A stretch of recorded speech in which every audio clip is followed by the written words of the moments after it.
Hello, ladies and gentlemen.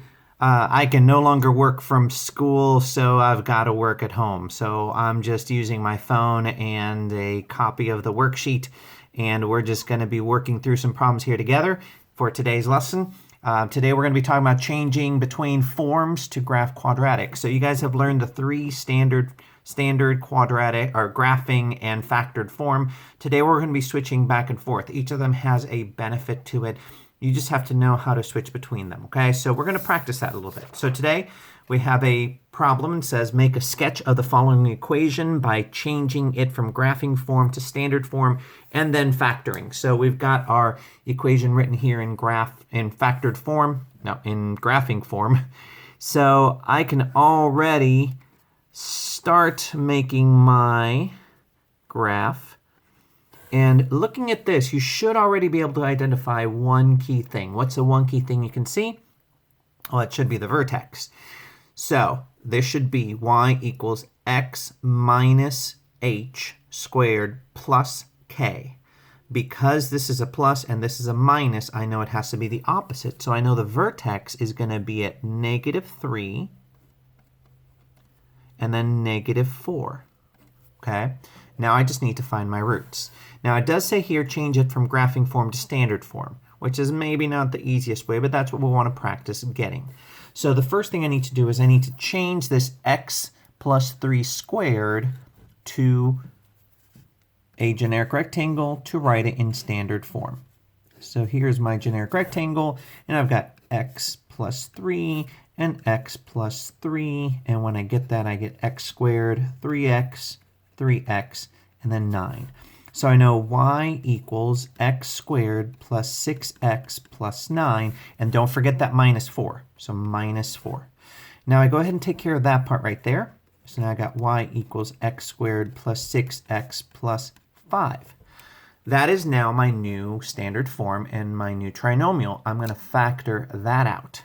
So I make my generic rectangle now, again, and my diamond.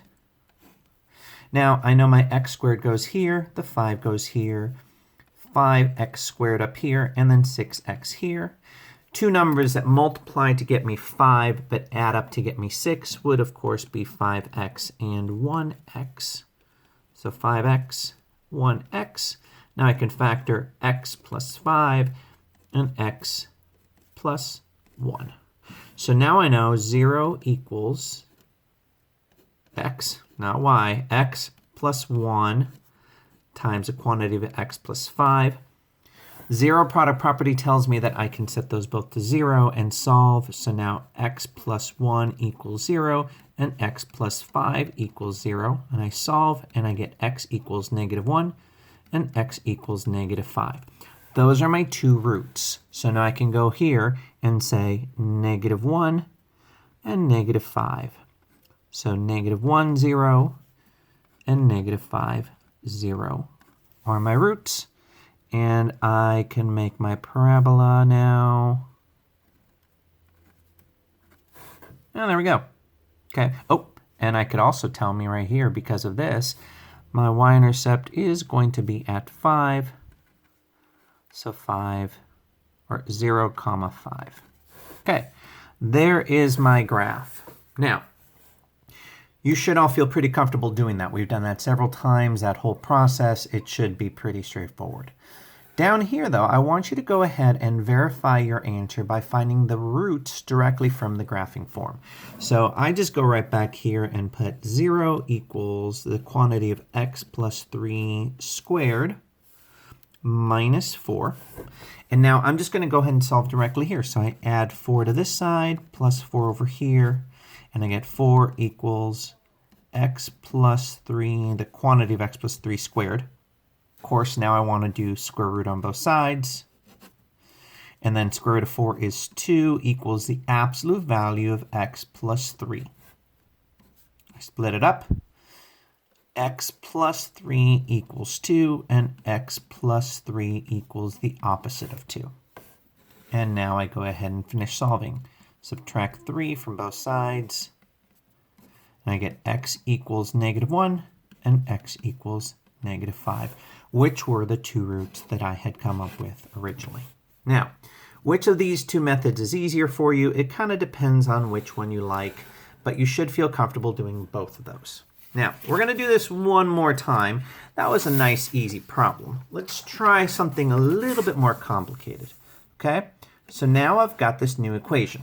I've got y equals the quantity of x minus 3 squared minus 5.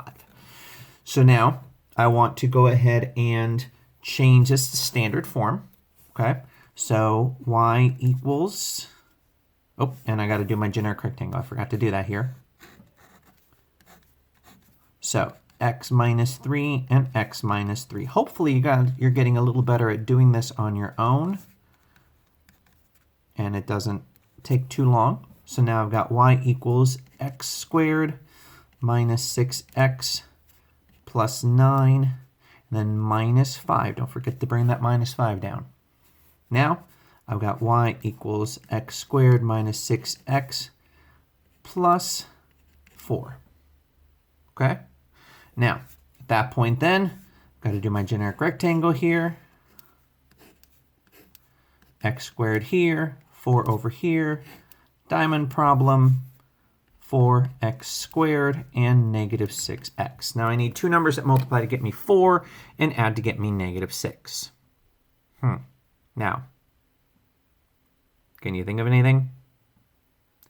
No, because it's not factorable. Now, at this point, you might be like, not factorable, we're done. I mean, I can go over here, and I do know my vertex, right? Ooh, before I tell you, go ahead and pause and go ahead and identify the vertex and tell me what it is. Okay, you did it? Okay, your vertex should have been, look at this, we've got x minus h. Oh, it's already like that, so I know my x is going to be 3 plus k. 3, negative 5. So it's actually going to be down here. The vertex is going to be at 3, negative 5. But I don't have any roots. Now, that could be a couple different things. So let's pause right there, and let's go ahead and go back to what we had before, the second method, which was going to go ahead and factoring it straight from the graphing form. So x minus 3 squared minus 5. And I want to go ahead and solve this now. Now, I add 5 to both sides, turning this into 0. So I get plus 5 over here, and I get 5 equals the quantity of x plus 3, or minus 3 squared.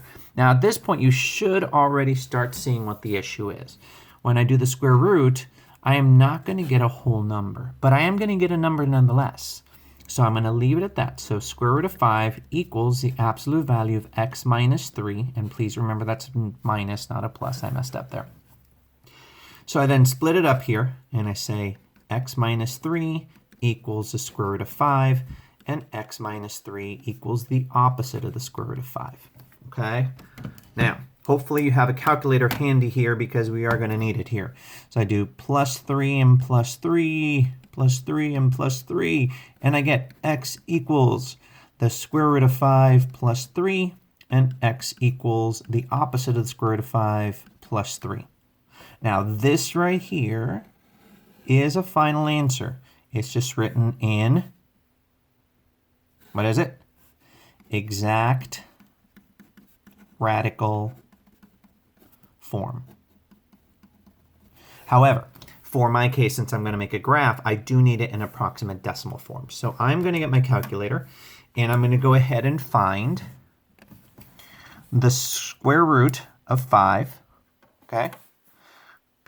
And I like to just go ahead and go enter like that, and then plus 3, and then I get my answer. So here, x equals, and you can say approximately equal to 5 and 24 hundredths. 24 hundredths, because you see the next digit there is the 6, so 5 and 24 hundredths. And then below that, then I'm going to put the opposite of the square root of 5, and then plus 3, and you get that. So 76 hundredths. So the other answer, x equals approximately, wow, that's a horrible, approximately 76 hundredths. But those are right here. These are the approximate